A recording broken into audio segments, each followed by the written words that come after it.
What's up, guys? As you know, this is E-Roy, our Tesla Model S Plaid that we completely cut up. It's probably the lightest Tesla Plaid in the world that still runs and drives. We took nearly 1,000 pounds of weight out of this thing. We removed the doors, we cut off the roof, the back half of the car is gone. All that is left is the bottom platform with the motor and batteries, and the front clip is still on the vehicle with an added exo cage. This is currently the world's quickest Tesla in the standing quarter mile after we added some aerodynamic mods. We got this thing to run a 8.71 at 158 miles an hour in the quarter with the help from our friend Greg. A question we get asked all the time is, how does this thing continue to run and drive fine with all of these components missing? We're missing cameras, we're missing airbags, we don't have any of the seats plugged in, so all of the safety restraints built into the seats are missing as well. And we do have some error codes for all that stuff, but none of it seemed to affect the overall performance of the car. We just kept unplugging things one by one, and we would make note if one certain thing really upset the car, and we got it to this point with no real issues. The only thing we lost was the autopilot because of all of the cameras and some sensors that we are missing. But as far as the performance goes, it still goes into track mode, still goes into drag strip mode, and still has full power, no problems whatsoever. I'm worried that if something happens to this thing now that we cut the body off, I don't think Tesla is going to cover this thing under warranty anymore. It is a 2022 with only 9,000 miles, but if we try to roll this thing into a Tesla dealership, I have a strong feeling they might not want to even touch it because we did cut the body off of it. Granted, everything's still OEM underneath. All we did was remove some stuff, but Tesla has been kind of known for not wanting to service any modified Teslas. They want things that are completely OEM, and they also do not like to sell parts from what I have found out online. So if we needed a new battery for this thing, we are most likely not going to be able to get that from Tesla directly. That is something that you have to bring your Tesla to the dealership for, and they service that. And the only way to get parts like that will be from used cars and scrap yards, stuff like that, and you'll have to find it and source it yourself. So that's always been a worry of mine, and recently we actually had an issue with E-Roy here about 2 weeks ago. I took it to a drag strip. I was just with some buddies. I made one pass, everything was going fine. I came back around the return road, and out of nowhere I got this warning on the screen that said that something was wrong with the air suspension, and I completely lost all functionality of the air suspension. The car would no longer go up or down, and it was stuck at the ride height it was at. And I also had another warning come up that my speed was limited to 91 miles an hour. It's saying that you're basically in a limp mode now, something's up with the air suspension. It would still have full power up to 91, it would still be in plaid mode, but now we have this speed limiter on the car, the air suspension's not working, and it seems to be an intermittent issue because I was able to hard reset the car and I've gotten it to go away several times. But up until maybe about last week, I did one last hard reset on it. It went away for like a few minutes. I was driving it around, everything was fine, and then it came back and it has not left since. So now we have this code that is stuck on there. The air suspension no longer works on E-Roy. We have done our best to kind of diagnose it, but I think we're going to need to plug into this thing and really see where we need to go about fixing it. And that's why I'm making this video, because I think right now we're getting ready to take this thing over to Tesla to see if they will even help us with this thing before we try to go to a third party and figure it out on our own. So today we are going to take E-Roy to a Tesla dealership and see what they say. So you can see here we have that speed limited to 91 mile an hour on the dash, and it still has full power up to 91. So when I punch it, are you ready? Yeah. It still hauls, and then it starts at 88 miles an hour right there. And then it slowly goes up to 91, and then that's all you get. I lost the key card. What's up, man? I said, how's E-Roy doing? What's that? We're gonna take it in for a service. Oh, okay. What are you doing? We don't know yet. We're gonna see if they'll even work on it. Okay, I was thinking, what, a battery recharge? Yeah. We need to fix the air suspension. Oh, okay, yeah. I can only go 91 miles an hour.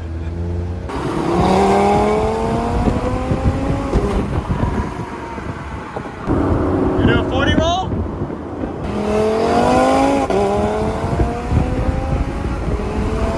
Hey, why? Why not? You're right. You're absolutely right. Why not? You dead right.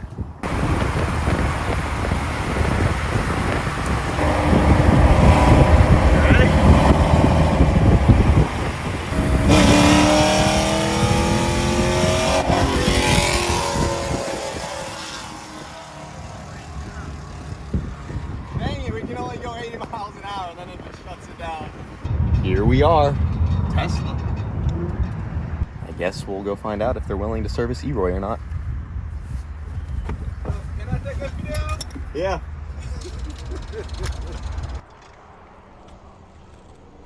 I was trying to set up an appointment with my Tesla, but you guys are like over a week out, and I wanted to bring the car by to see if it's something you guys could even work on or service. Okay. Because it does have some things missing from it. It's a stock Model S with the body completely taken off of it.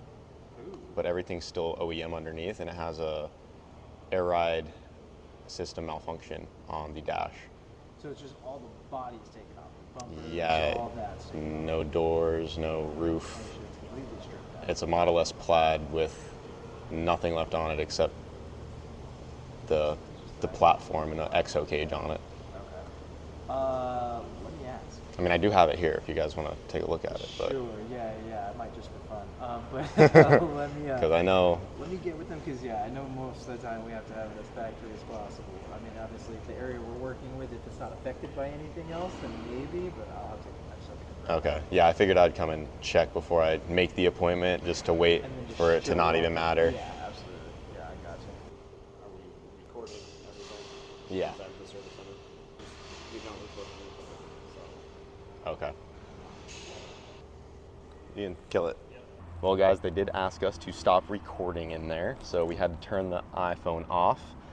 But basically, they said we can try to set up a service appointment through the app, and there's a chance that they can tap into the car's log history, see if there's any issues there, see if it, has the error saved in the computer to what exact component is causing that air suspension error. It sounds like if it's an over-the-counter part, which I guess they do have some parts that are over-the-counter, they might be able to give that to us, but if they have to bring it in and actually service it on their lifts and all of that, it sounds like they probably can't touch this thing, which I was not surprised at all.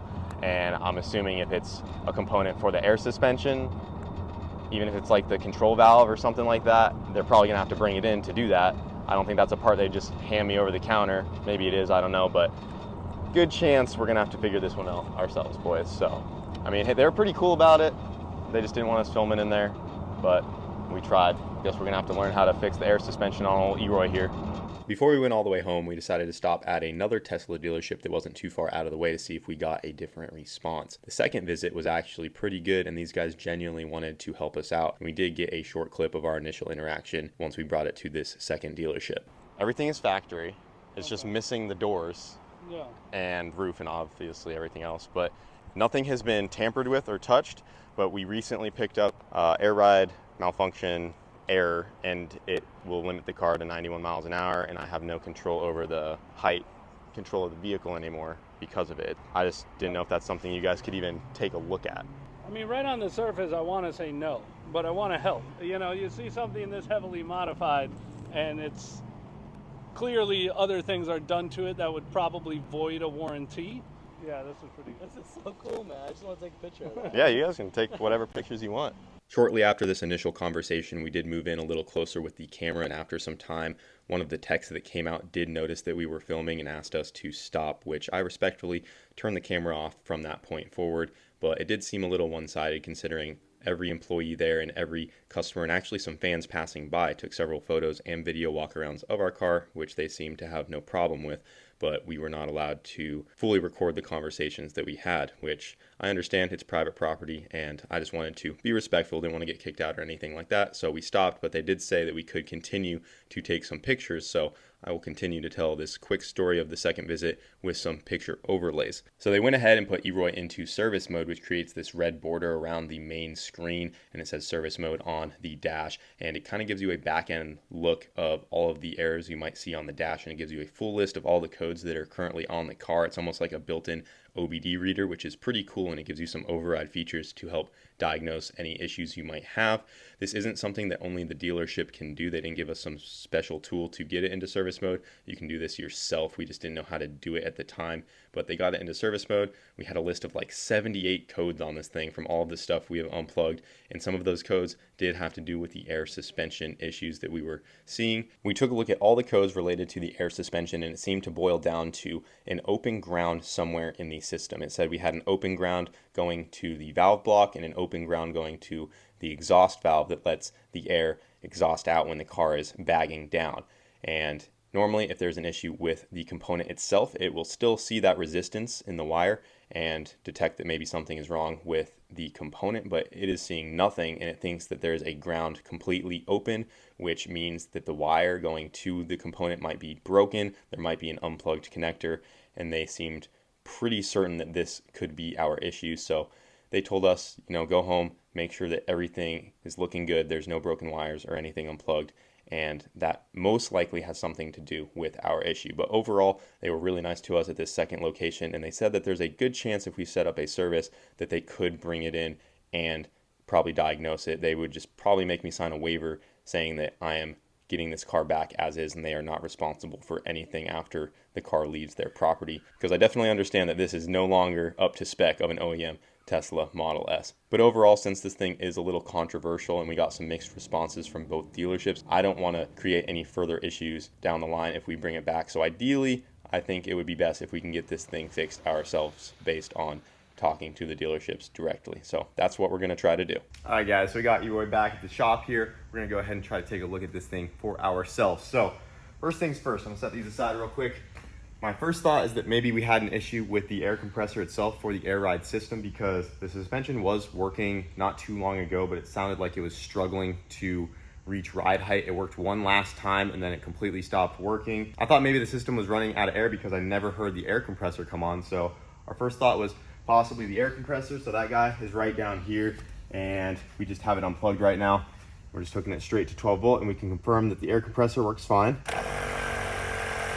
So air compressor, no issues there. Next issue is going to be possibly with this guy right here. So this is the air suspension control valve.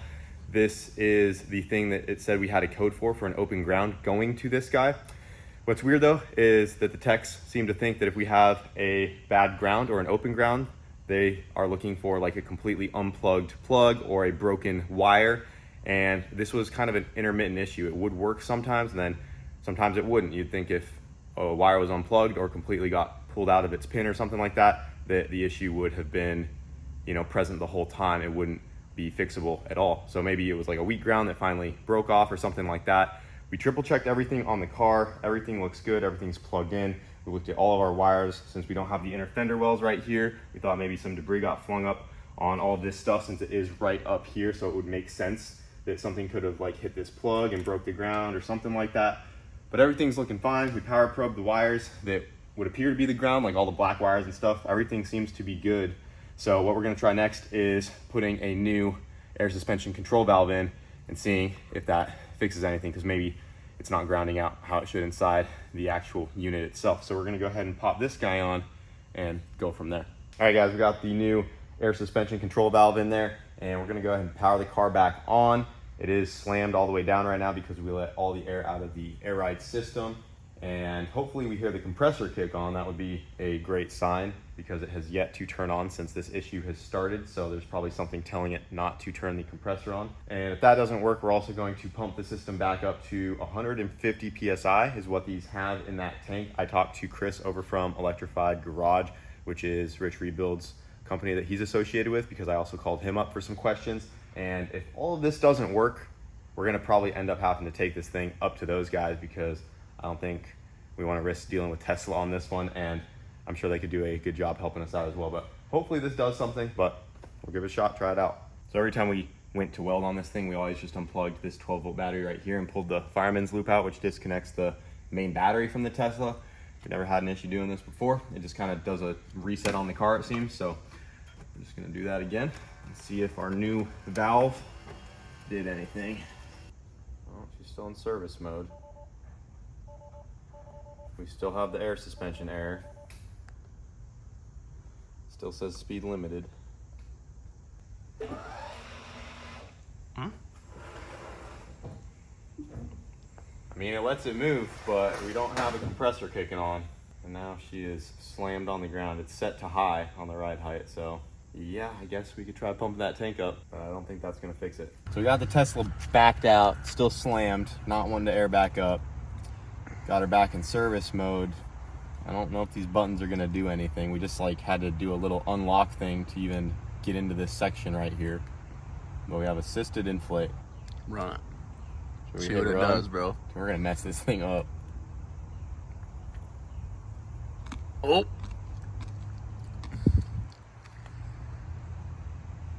Nothing's happening. That was anticlimactic. So yeah, I guess that didn't fix it. Or that at least we just need to at least raise it back up. Well, guys, we kind of messed E-Roy up. It is now slammed on the ground. We can no longer get it to air up. I was ready to bring this thing up to Ocala to electrify garage if we needed to, but it is not really drivable right now. We'd have to build some sort of little manifold to like manually pump the air system back up. And I hit up the guys at Electrify Garage, and they're like, you know what, it's just gonna be easier if we come on down to you. And I was like, that would be great, because we don't want to try to make this thing drive right now. And this right here is Chris from Electrified Garage and Travis over there. They're getting plugged into this thing right now. And you want to kind of tell us how you got started? Because you actually used to work at Tesla, and now you're kind of doing it as a third party. Right, exactly. So yeah, so I used to work for Tesla back in 2013. So myself and Chad, who is also friends with Rich, were working there. And then Rich came in one day and said, hey, I need to buy a battery for my Rich Model S. Rebuilds, by the way. Yeah. And I said, sorry, I can't sell you a battery because it's a salvage car. And obviously didn't appreciate that. Swore at Chad a bunch and then left. Went and had to buy a whole other car just to get a 12-volt battery. Next week, I bumped back into Rich at an event. You know, how about we get together and do something together? So I have a company called EV Tuning that does parts and accessories online. And so I needed a way to get my name out there. He needed content. So together we kind of worked together with the parts I was selling and putting them on his wife's car, or Dolores. Everybody knows who Dolores is. And then after about 2 years of doing that, we were like, hey, we got a business here. People were asking Rich to fix his car, and Rich is like, I don't have any business fixing somebody's car. But, you know, people like Travis and Chad are, you know, professional mechanics, they do. So the three of us got together and quit our full-time jobs, started a garage, not much, a little bit smaller than this actually. And, you know, we basically, that's the rest is history. So, I mean, if anyone's going to be able to take a look at this thing and get it figured out, it's going to be these guys. They do have the software and stuff to actually plug into it and go further than what we can just do, like looking at stuff in service mode. They can actually kind of go in and clear codes, reset the car, and I just also didn't want to mess anything up. There's like other options we could have tried. I was going to even like factory reset this thing and just do some stuff. I didn't know if it would matter, but I also don't want to just get in over my head and really mess this thing up, because we do have a lot of things missing. And the point was to not touch it because it's still working.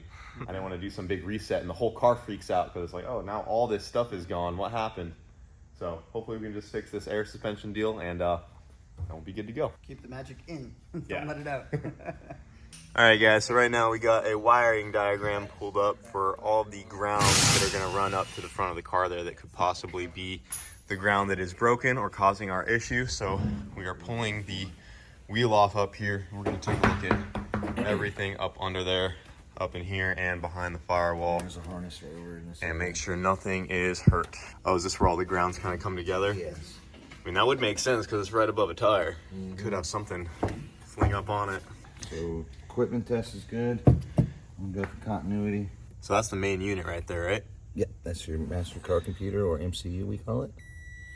Okay. We're just doing a continuity test right now to make sure none of Okay. the wires going to the valve block are broken. Then we going have to a the brown for the sensors controller itself up inside here. The other valve exhaust failed. Compressor valve connection failed. So and all that's connected, I'm sure. Okay. We'll So is just- it telling you that there's still a physical issue? Not with the hardware not with the software or anyway. the software? Yep, so the valves passed, obviously, because we replaced your valve block. The issues that I'm seeing would be in the valve boost, which is in that depressurization valve, and the valve exhaust is my issue. But Compressor. if the power and ground is all controlled through that module, Mhm. then We're going to go ahead and move on to that. yeah.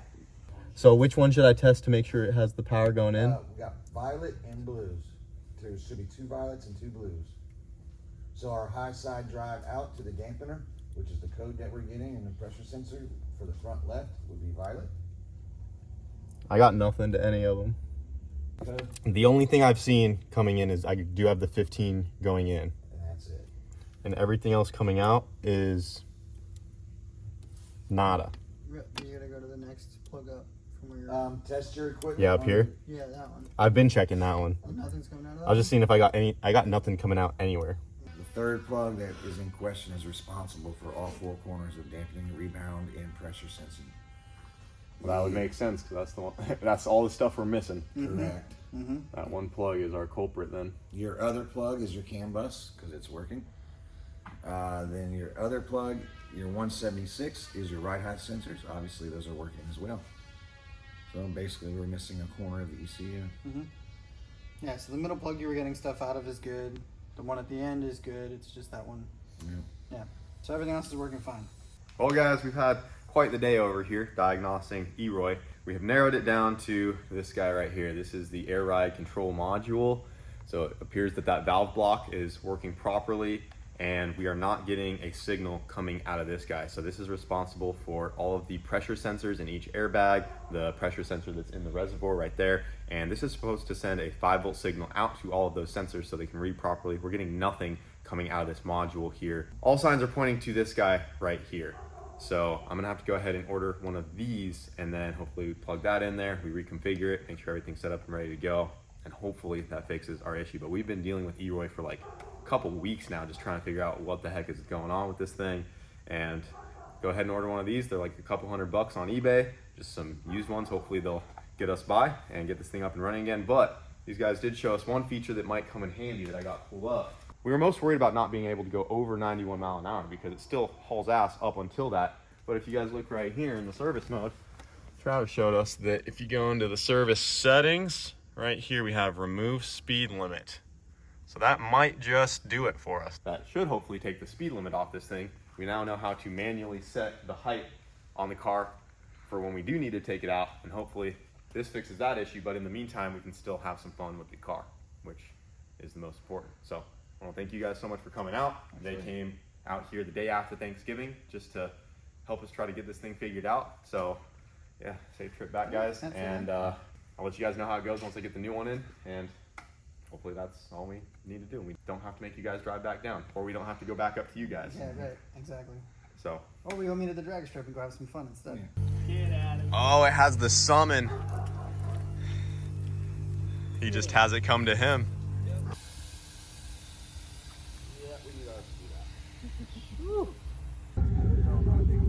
All right, we need to put speakers on ours. This is not my editing. Got the cam in there. Oh, he's tuning it over here. 480 or what? Come on, this is talk man. What's your option? That's funny. I don't want to hear it.